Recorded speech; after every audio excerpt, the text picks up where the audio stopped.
Good afternoon, final session. Thanks for staying with us.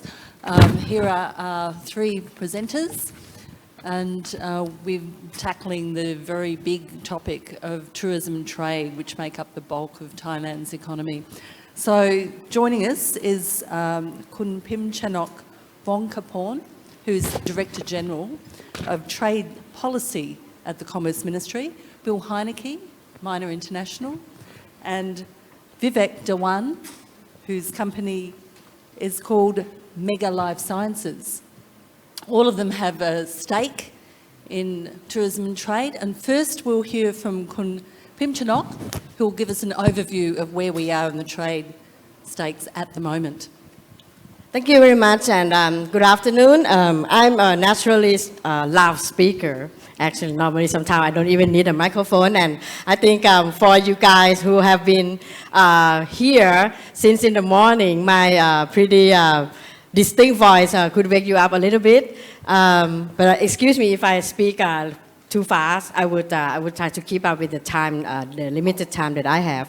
I think the task of this panel is to discuss on two issues: trade situation and tourism situation. And my duty would be talking about trade and particularly the effects that have been Thailand has had from trade war that is ongoing. I suppose that is a topic that you are looking for. So without further ado, let me go ahead. I would, if I may stand up and speak, I'm in more natural state when I stand up and walk. I just go through things very quickly. The first issue that this slide is showing you is that Thailand is very much an export driven economy, right? The share of export to GDP is about 66%, and our international trade is even like 119% of GDP. It means we are very dependent on the external factors. Secondly, the news of export may not be entirely good, even though last month we have registered surplus on export for many months since this year. But okay, I would be very frank, and the major factor that contributed to the growth of export last month was the 400% growth of gold export. But having said that, I think the good news that the Ministry of Commerce is very delighted is that we saw that even though we take out the gold and oil from the export, we still registered some growth, which is a good sign, different from the previous month. So the message here is that we are coping well. The supply chain is adjusting in Thailand.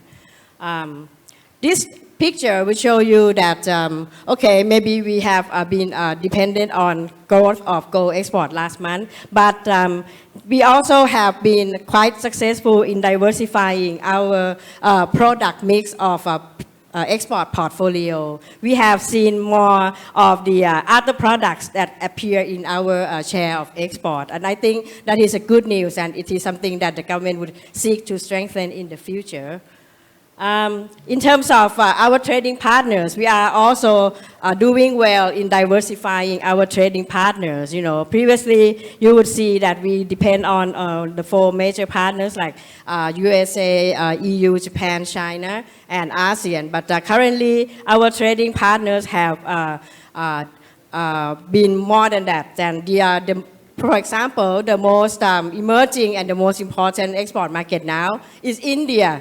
Our export to India have expanded a lot in many categories of products. And also our neighboring countries in CLB, those are the two major export markets and trading partners of Thailand in the future. Okay, I have two slides here because I think we have limited time. Okay, talking specifically about trade war, I would not deny that the trade war has affected Thailand a lot because we are an export-dependent country. So in overall, we have, I think I would have to show you this picture. I'm very sorry.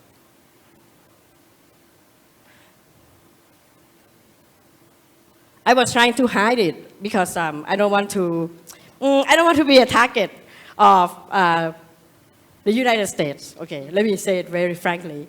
because Thailand is doing well in the trade war, believe it or not. We have registered some trade surplus. We calculate the effects of trade war on three areas only. First one is the direct effect that some of the products from Thailand have been levied tariff by the US. Of those products, solar cell and washing machine and aluminum still grew despite the increased tariff, but our export of steel product has come down. For the two indirect effects on Thai exports that are a result of the trade war, the most important negative effect come from those sectors that are engaged in supply chain of China. So things like automobiles and computer parts have been the most heavily affected by the impact of trade war, because not only we export less to China, but to those countries that are in China value chain as well, such as Taiwan, Korea, Japan, and Hong Kong. So those, the column in the middle, those are the ones that we have been affected quite a lot. But at the same time, we are doing well in exporting the US market in the products that China has to pay higher tariff to the US market. So it's like a substitute effect to the US market. We are doing quite well in those categories. So I would stop here, and actually we do have figures on this, but I don't want to show it publicly. But if you're interested, you can ask me. But I would inform you that overall the total effect of the trade war on Thai export is a reduction of about 0.53% of our export has been reduced. This is a total figures of the first 7 months of this year. We have been affected about 0.5% of export due to the effect of trade war. But otherwise, in the past 2 months, we have seen that we are the supply chain is coping well and trying to adjust it. If I have time, then I would speak more on that. But I think I will stop here for now. Thank you very much. I'll pull you in here, Bill, because you can talk about the other side of the equation, and that is tourism. And what are the big effects on tourism at the moment? Of course, the baht is the big story. And what are the other issues? Please go ahead. For Thailand, the concern always is if the currency gets too strong, because we do see the impact with our tourists from China. It makes other markets look very much more attractive. I think we've all seen what's happened with the baht compared to the pound. It's become very strong. As a result, we've seen our hotels in the UK and in Europe, in Euro markets, become much more attractive. But generally, I think we have been living with that. I think we're still looking at growth for this year for tourists into Thailand. But the one thing which is always very critical, and we can see what's happening in Hong Kong, is security and safety for tourists is the single most important thing to maintaining the uninterrupted growth that Thailand's had for the last several years. And unfortunately, we've seen what a huge impact demonstrations, even peaceful demonstrations, can have on Hong Kong, not only on the tourist economy, but the entire economy. So we're hopeful that Thailand will maintain its record of security, and that the baht strength hopefully isn't going to break the 30 baht barrier, and will try to survive. Vivek, you're exporting products. How is the baht affecting you? What are the pros and the cons? Yeah, thank you. I mean, we export a lot of our product out of Thailand. Our major business, about 85%, is out of Thailand. So baht does affect us in some ways. As long as all the regional currencies move in tandem, it doesn't have a major effect on our business. But if baht is stronger as compared to other currencies around the region, yes. Because our largest markets are CLMV. I mean, Vietnam, Myanmar, put together make up for nearly 70% of our business. So that has an impact. If those remain weaker and Thai baht becomes stronger, it will have some impact on our business. But largely being in the pharmaceutical business, we have two things we can do. We can change prices in the country if we can. If other competitors don't do that, then we can adjust prices. And being in a segment where we do branded business largely, our model is a bit different because we work in 33 countries and we largely work in developing markets. So currency for us is not only a baht problem, it's an every country problem. Nigerian, Naira, Ethiopian, dollar and Kenyan shillings. So we are operating in 33 different currencies around the world, and we constantly have to manage that. And you do that by pricing your product right and managing the market prices in the country wherever we can. So naturally hedging against what we import and we export. So that's how we manage currency. And we've been doing that for the last many, many years. So yes, is there an impact? Yes. Is it something that we worry about every day? No. And do we still think we can grow our business? Yes. I think that's largely dependent on us, how we build brands in the country. So it's a bit different because we have to grow and grow our markets where we are, because we are in a business that needs to develop further, grow, and build brands further. So it's a different challenge for us, I think, in our business. We think it's a lot of challenges internal to us. How do we grow, create more users, find more customers, and grow our business? So that's a very big challenge for us in the markets. And then we have localized problems in every country. Every country has different rules and regulatory environment that's more challenging than just the currency. It's one of the issues, yes. But is it major? Not as much as probably what other people face. Yeah. Ms.Pimchanok, you spoke about exports. How about imports? A strong baht provides a good opportunity for companies to invest in capital equipment. And a lot of the companies are importing to re-export. So are we seeing more companies buying capital equipment, imports of capital equipment? How's that look?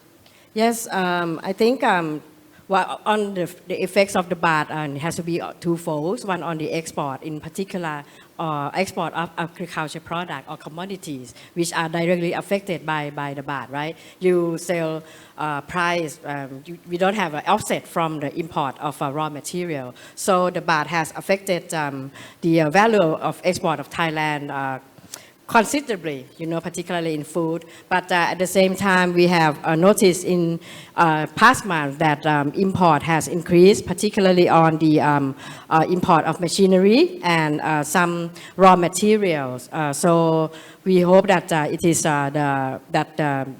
the manufacturers, those in the industrial sectors, they have recognized that the baht is very strong and it's a good time to import their inputs for now. So, but having said that, I don't think the import side has increased as much as we would hope for. But the impact of the baht on the export value is quite a lot, And farmers who are who have been directly affected by the strong baht are complaining loudly. And when farmers complain, what happens? Yep. Bill, you also have a food business. Are you importing capital equipment, reinvesting in that business? And how is the baht affecting that business other than the tourism? Are you importing commodities, for example? Well, it's twofold. We don't import very many products for our restaurant business or our food business. We rely very much on the local economy. The bulk of our business, we have about over 1,000 restaurants in Thailand. And but as Pim said, that one of the major impacts for us is, of course, the shrinking income of anyone that's involved in agriculture. And we've seen that almost throughout the entire consumer food industry in Thailand, with a drop, quite a significant drop in consumption of our products. We are continuing to invest to refine some of the products. We produce a lot of bakery items, cheese, ice cream, and now we're going to be going into some frozen bakery items.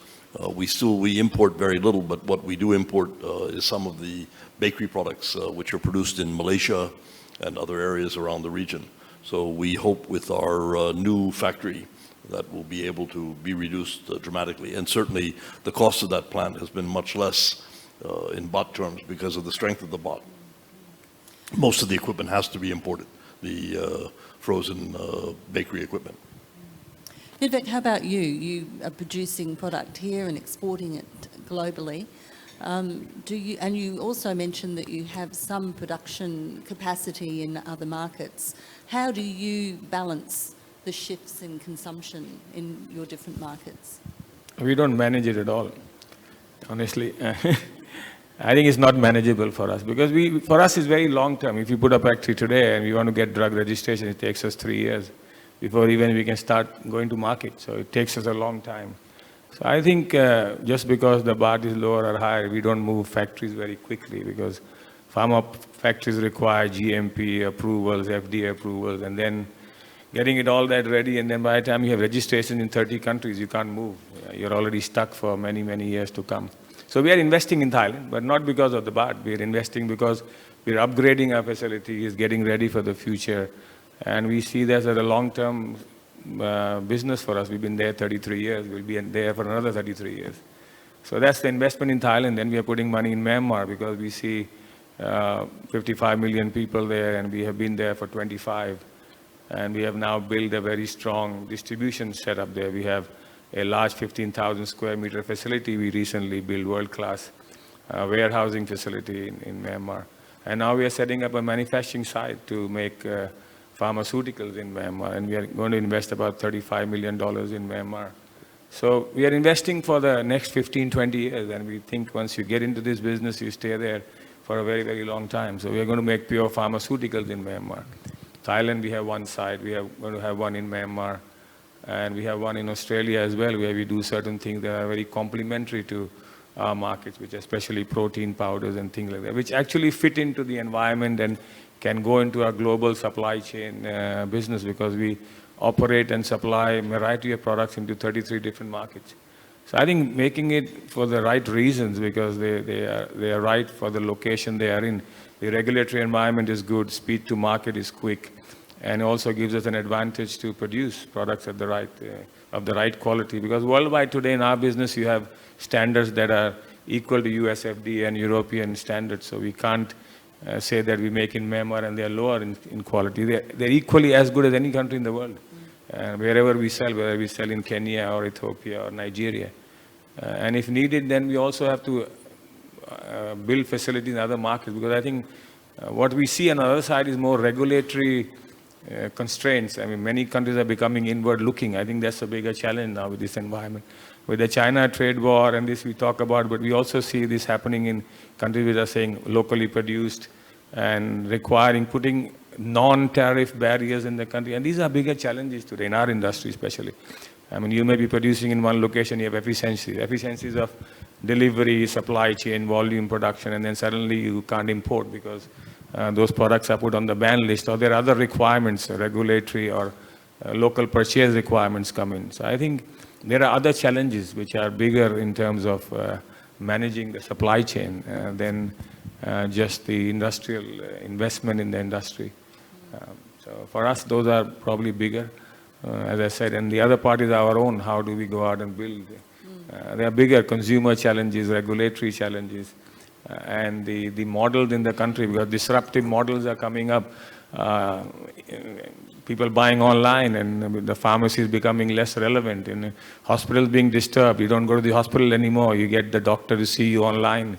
You get all your tests done online, and somebody recommends you a medicine and don't even go and see a doctor. So I think the challenges are the world are getting disrupted in everywhere, from the way you get treated, from the way you buy products, and the regulatory environments. I think for us, those are much bigger challenges than the other ones that we are talking about here. And I think we as a company have to look ahead to see how do we survive and actually grow in these environments. And the developing markets that were very good before when we went, it was very easy. 30 years ago, it was very simple. Go in there. If you know how to go around the system and you can manage the way how to get money in Burma, you could import products and sell. You didn't have to do anything because you just had products. Nobody else had it. But today, everybody has the same thing. And how do you fight? How do you win in the market? And I think that's becoming very challenging today with Amazon and all the new things happening around you. I think that's something that keeps us awake more than anything else, than the baht or the factory being here or there. You know? I mean, that's definitely a challenge, but these are far bigger and far interesting and more difficult than ever in our life that we have seen in the last 30 years, I think. So, Khun Pimchanok, from the policy point of view, what does the government do to help companies keep up to speed and not falling behind with policy, not hindering business development? May I have my slide, please? But if I may continue the point that Khun Vivek has just raised, and I entirely agree with you, the trade war may be a major short-term impact, but what the impact on Thai export is nothing to be concerned too much compared with what it is doing in the world. What we are worried is that the instability from trade war has a repercussion at the global level. Thailand does not export only to the US or to China. We export to around the world, and the rest of the world account for a majority of our export. So the instability impact is very important because we want to export to other countries. We are not only exporting to those two. Just quickly to say that many of the Asian economies have been affected by trade war, but in the interest of time, I would just answer directly the question that you have asked. And I think the strategy of the government that trying to tackle trade war in the short and medium term are fourfold. The first one is that we try to follow through and have a surveillance mechanism for trade diversion effects. Trade diversion effects in this particular instance is we are worried about circumvention. This is a bit a technical word. It means that there are imports from other countries that have come into Thailand and be repackaged or re-exported as Thai products. This is something that international trade rules does not allow, and we have to be very careful about this. And otherwise, the U.S. may think that Thailand is an accomplice in doing it, but we are not, and the government is doing a frequent survey to ensure that there's no circumvention in the Thai manufacturing sector. But at the same time, we see that there are trade diversion effects, and not only we are diverting our products to the U.S. more, but there are other countries that are fighting in the third market as well. So goods around the world are being scattered and diverse as an impact of the tariff from the U.S. and China. The second strategy is about market penetration, and this, of course, the Ministry of Commerce focus on three strategic points. First one is to strengthen our traditional or mature market, such as the US and EU and Japan. Secondly, we will try to penetrate more the new markets, such as India, CMV, and the Middle East. Those are our three new targets. But the third one that has been added by our new minister, Minister Jurin, is that we would try to recapture some of the markets that used to be our customers, but they have we have lost the market due to some factors, such as Iraq, where they used to buy a lot of Thai rice, Thai quality rice, but they have finished because of some problem in the past. So we are trying to recapture those markets. The third one is we would continue on trade negotiations, and I would speak a little bit on this. And last but not least, we hope to make trade and investment policy to go together in tandem. You have heard a lot about EEC. That is an inward investment, but Thailand also have companies such as PTT and other big conglomerate could build who go out to invest in other countries. So we have to make the inward and outward investment strategy more in tandem so as to strengthen the future of the Thai economy. I just show you the picture of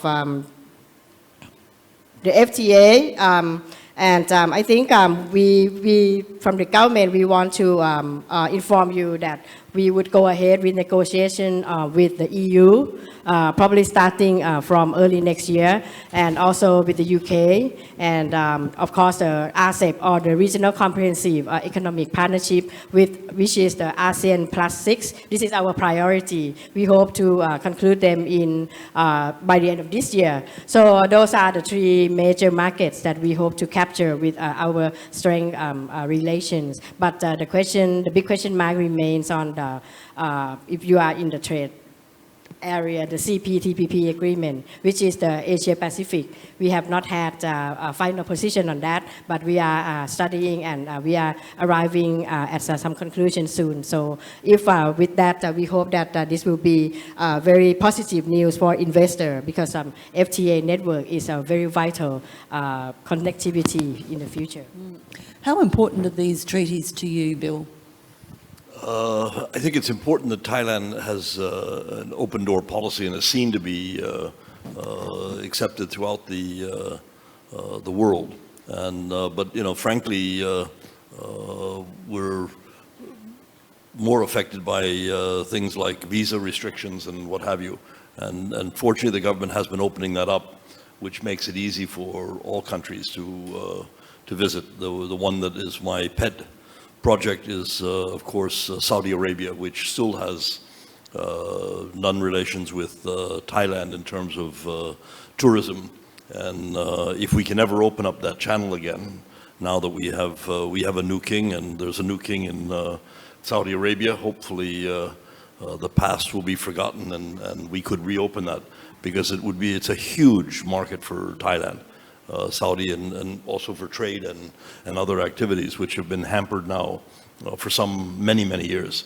And if that opens up from a tourism standpoint, we see huge tourism numbers. We're very appreciative of what we see from India and China, but Saudi could join as a much bigger tourism partner for Thailand than the United States or even the EU.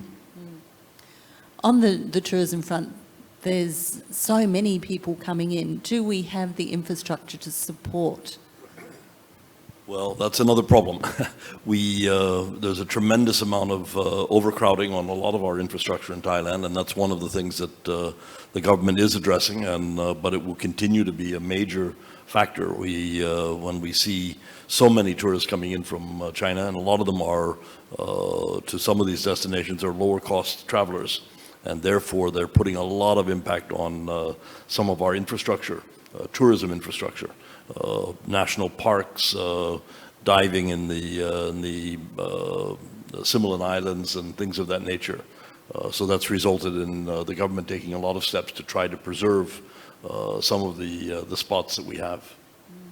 The other issue, of course, has been around the peak season with pollution. What needs to be done there?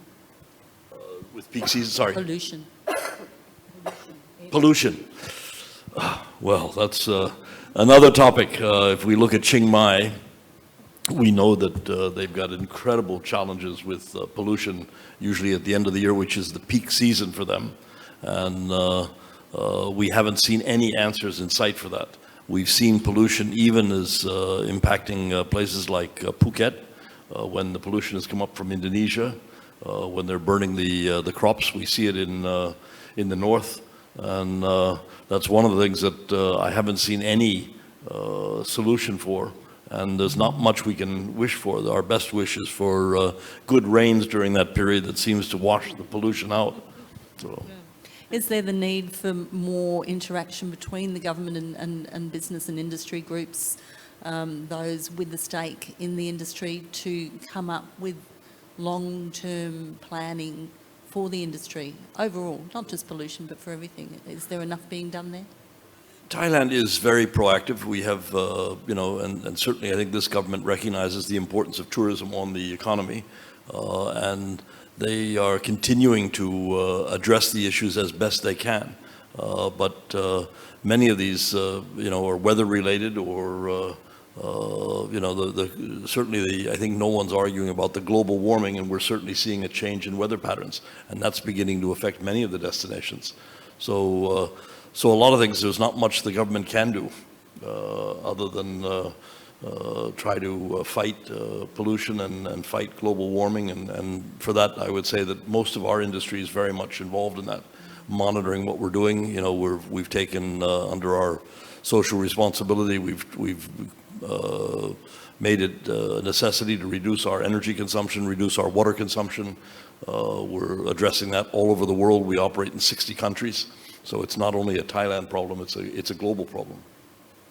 Vivek, from your point of view in pharmaceuticals, do you feel that you are able, as an industry group, to have a two-way conversation with the government or a collaborative conversation with the government about the issues that you face as a producer in Thailand and as an exporter? I think the pharmaceutical industry has a strong association and they have a lot of dialogue with the government. I mean, not that I'm involved as much, but not anymore. But they continuously have discussions on issues that relate to business. But having said that, I think I see health tech, I see the future being in health tourism, and Thailand is a very large player in this category. I think there's a lot more that can be done in this area. Not only pharmaceutical production, I mean, we produce drugs. We don't export a lot out of Thailand. Thailand's been around in this industry for a long time. But we don't have very large pharmaceutical industries here who are ranked number 1, number 2 in the region, though we have the largest hospitals and the best medical services here. So I think Thailand has advantages in certain areas which it can further enhance and grow and build upon. Research, medical work that they do here. And especially outcome-based. I think a lot of the world is looking at Japan's the center for aging, so a lot of research on aging technologies, people who age, devices, helping them at home, how elderly people from house design to living. I think that these are food. I mean, there's so much that's happening around the world. I mean, we are looking at it as well as a company because we just don't produce pills. It's not about selling more pills. It's about also outcomes from what you produce. And how do you improve the health of the population in the country? The most effective is the US. I mean, US has the highest drug bill, the largest proportion of GDP to health bill, etc., etc. So there's a lot of disruption happening in the economy there. I mean, DeepMind, Google, a lot of people are doing so much work in areas to improve outcomes. Not only have disease, manage them, not only live longer, live healthier. So the cost of management is the lowest. And as Thailand becomes elderly with 14, 17% people becoming aged, what all can you do? And not only do that, you can also become a leader in Asia and ASEAN with all the know-how that you have here, the type of hospitals, type of clinical work we have. So we could take a leading role. You don't have to always be the biggest biotech company in the world. Probably we are late in many areas because Korea's got it, US has got it, needs $1 billion to develop one drug, and we don't have the resources to do that. And maybe we have great scientists, but by the time you come to the market, you're probably 10 years behind, and then you're competing on price. So you could do many things other people don't do or cannot do or not yet ready to do, and we have the infrastructure. So I think there are opportunities for where government and private sector can have a dialogue and maybe select areas where you have a very high chance of winning. We live in Thailand and we build a pharmaceutical business out of Thailand, but there's none. When we came here, people told us, sorry, nobody will buy a pill made in Thailand. But today we export it to Australia, to US, to UK, to Europe, and we build a business out of here into 33 other countries, which was not there before. But can it be done? Yes, I mean, it could be done. But then you need an ecosystem as well for this to grow. If you want to build more pharma, you have to have an ecosystem, a research ecosystem, a venture capital ecosystem, a clinical evidence ecosystem, and the government helping to support the industries. I mean, why do you think Korea has become such a big biotech center in the world? Why India is such a large pharma ecosystem in the world? Because there's a lot of things that matter. It's not just one company, it's a whole system behind it, the lab, the hospital, the doctor, the clinical, and the education, the universities that produce chemists and scientists to come out on a daily basis to get into research. So it's a huge, huge industry, and now to replicate that here, it's going to take time. So I think one has to pick areas where you can actually create that advantage, that difference, which other people will have a harder time copying. And within ASEAN that we work around, I mean, Vietnam is going to do very well in many industries because of the manpower, education that they have. And today, because of the advantages they have, because of these industries moving there. But I'm sure they must have been prepared to get there. It didn't happen within one night that they had factories ready and they suddenly started to export. This was happening for a while. So does Thailand has its own advantages, right? So we operate in all of them. We operate in Vietnam. They want us to put in factories there because that's the regulation. They're going to make it more difficult for you to import into Vietnam. That means a Thai company has to put factories in every country where they operate, and it's not possible. So I think trade negotiations is very important that there's good amount of exchange between countries as well, and that makes businesses based out of Thailand to work in these countries. It makes it easier to operate. If they can sell in our countries, we should be able to sell in their countries equally with the similar rights, right? And the more you open up, I think the more ecosystem improves, more knowledge comes into the country. I think Thailand has a fantastic model. Thailand is very open. The rules and regulations are very fair from our perspective, from where we work. I mean, we work in very difficult 33 markets. When we went to Myanmar, there was hardly anything 25 years ago. But Thailand is a very, very, very open market compared to other countries. And I think we should remain that way, and it probably improve the exchange of knowledge, bring more knowledge people here. And that's what will probably raise Thailand above and make it more, not just competitive on the same price level, but to go above them, you have to do something that other people do not do, other countries don't do. And how do you do that? It needs a knowledge center, and it needs people private industry to come and actually invest. Because they see not only a local market, they can also take it out of here to the other markets. I think that environment has to be created around for industries like us to thrive. We can do so much ourselves, which we are doing, because of our genuine interest and energy and whatever we love to do. We are building a model out of Thailand. And we have done that for 33 years. Build a business which is around, but we have selected to not play in America or Japan. We play only in developing countries. We only go to Kenya and Nigeria and Ghana, and we went to Myanmar 25 years ago. So we went there early, we stayed there, we worked hard, and we didn't leave. And slowly learned. So it's not something that we knew before, but it took us time to get to where we are today. So I think it needs time. Brand building, when you say Thailand, can you export out? Yes, you can export OEM and sell at a lower price, or you can build brands. And to build brands, you have to go and live there. So that also needs encouragement for Thai companies to actually go and live in the country and create branding in the country. Have your people go and invest in building brands that are relevant to the local market. It may be good in Thailand, but it's not good in Africa. So they want products that are relevant to them, that make sense to their lifestyle. So I think building the Thai brand also has to make effort in the countries and spend time in building that. So there's a lot that can be done. I mean, there's a lot already done. I'm not saying that we have not done. Thailand's have done a great job, but I think there's more that can be done to grow this Thai brand out. And then probably the China war or the currency will not matter as much, because you're building brand that people want. And if they want your brand, then they'll pay for it. I think just to add what Vivek is saying, one of the biggest industries for us today is wellness. And we have a number of projects underway here in Thailand. And, we've got to remember that one of the things that Thailand is world-class at is tourism. I'm not sure we're world-class at making shoes or textiles or various other products. Hopefully pharmaceuticals is an exception, but definitely tourism is. And the wellness industry, which Vivek touched on, is one of the areas that we have. We have a new wellness facility that we're doing with Bumrungrad Hospital, which is going to open in Bangkachao just on the river, and that will be opening early next year. We also have another Medi-Spa, which is opening in the Riverside at the end of this year. And we've been focused very much not only on developing our wellness programs here in Thailand, and that includes everything from anti-aging to even physical improvements. It can even mean Botox or other things where people want an instant change, as well as the longer-term change that comes from a lifestyle change. But we're also taking a lot of those wellness programs, and they're branded with a Thai or an Asian influence, and we're taking those to some of the 60 countries that we operate in with our hotels and our service. We've already been world-class, I would say, in bringing the Anantara Spa and Thai massage to many places in the world.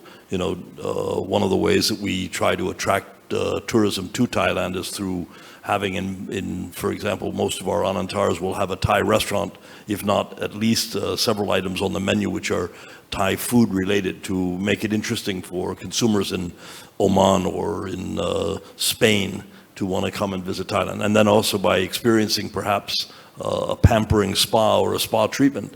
And soon we hope to be able to bring them certain wellness treatments that will have originated with us here in Thailand. If I may answer to all those, all your three questions, can I have my slide, please?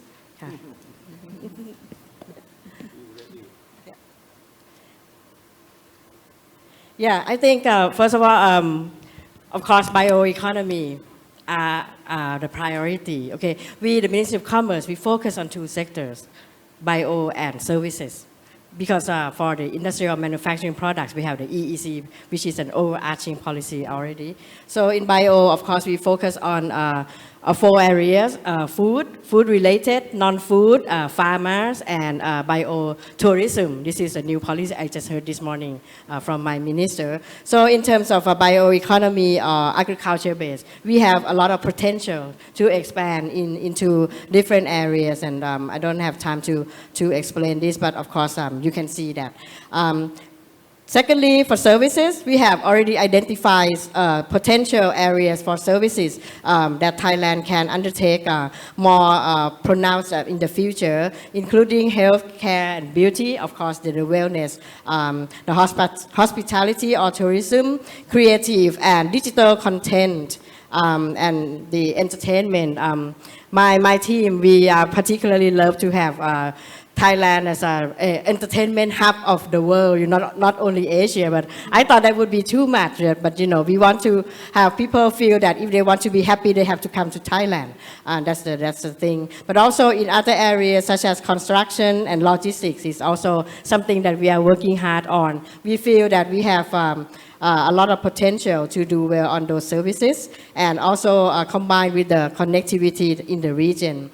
But having all this, this is like a plan in different areas. But what you, Khun Vivek and Khun Vivek have just said, we have to connect all the dots together. And in this era of digital development and 4.0, we have to identified several areas that we have to strengthen in the future. We have to change the mindset for the Thai entrepreneurs. We have to focus more and put more efforts on human capital development, do the liberalization or deregulation on improving the ecosystem, and of course the public-private partnership. The government clearly would not do it alone, in all the ministries, and the current administration have clear policy that we have to work hard with the public sector, but also we have to be inclusiveness. So the Prime Minister says it's not enough to have PPP, public-private partnership, but we have to be public, private, and people partnership. I just stop by, this is the way to go for the government. I sum everything up in only 3 words. First, we have to leverage and strengthen our connectivity in several areas. Physical connectivity to the region, connectivity in digital, financial connectivity, energy connectivity, and of course, people connectivity. That is the first area that has to be strengthened, connectivity. Thailand will be the hub of all the connectivity in Asia, if not the world. Maybe the world is just too much, I don't know, but I aim for the world. Secondly, we have to work hard on collaboration. I receive many questions about what we think about Vietnam. Are they our competitors? Of course they are. They are good, I don't deny that, but I don't think we should have the spirit of competing in this period where we have uncertainty emanating from the United States, from China. We should not be fighting with each other, but we have to collaborate. Let's not think about divide and conquer. We have to combine and conquer. We cannot fight alone. We have to be together, and we will do well as a region. I have a firm belief in that. And last but not least, because we have not talked much about this, we have to leverage and make use of new technology. The new economy is one way to go for the future development of not only Thailand, but the countries in Asia. We have to use the digital technology and all this development. Of course, they are challenges as well as opportunities, but I firmly believe that with the new technology that combined with different geopolitical effects, we have to understand and make use of these developments to our best benefits, and therefore the mindset has to be collaborative and cooperative rather than competitive. That's my final word. Thank you. Thank I you. have not asked for my final word, but I'm offered it already. Well, Bill's got more words. No, you know, the digital and the new economy, we've got to be very careful because today, all of the hoteliers, whether it be here, the Erewhon group with the Hyatt or Minor or Central or Dusit, we're finding that the new world, the Expedias of the world, the Agodas of the world, they're bringing in their OTAs. And frankly, to be candid, the OTAs today make more money than the hotel owners. And they're driving more money out of the system. They have no investment in bricks and mortar. They have no investment in people. They have no investment in educating people in Thailand. They're paying no taxes in Thailand. And that money... going to be taxed. Well, yeah, I know, I read it too, you know, but catching them is going to be a long struggle. Yeah. But in the meantime, we have to be very careful about some of the disruptors which are coming in. You know, we must remember that many of these disruptors are basically illegal. You know, if you looked at Uber, you know, when it started, Uber technically isn't legal in most countries where they have taxi alliances or taxi cooperatives or taxi monopolies. But the theory on that was we'll disrupt, make it so popular in this you know, world of sharing that sooner or later the government will have to recognize it and make it legal. Today we have Airbnb challenging coming into this country, and you know, we're sure the government's going to recognize that there's a security issue here because that you don't need a passport when you check into Airbnb. There's an issue on fire safety because none of these Airbnb have to be fire safety approved. All these Airbnb locations pay no taxes. They contribute nothing to the Thai tourism budget or to the economy. And then as a result, we see, you know, the impact that they're making. And then the government's saying, well, we welcome Airbnb. Look at how many people have booked out of Airbnb. And we say, yes, but what's that doing for the economy, for the tourism? And so we have to be very careful. And the government also has to monitor this very carefully because the impact is huge. That's my final comment. I guess it has to be balanced because there's definitely pros and cons on both sides of that. Thank you very much, all three of you, for coming today and sharing your views. And thank you very much for the audience for listening and coming. That's a wrap.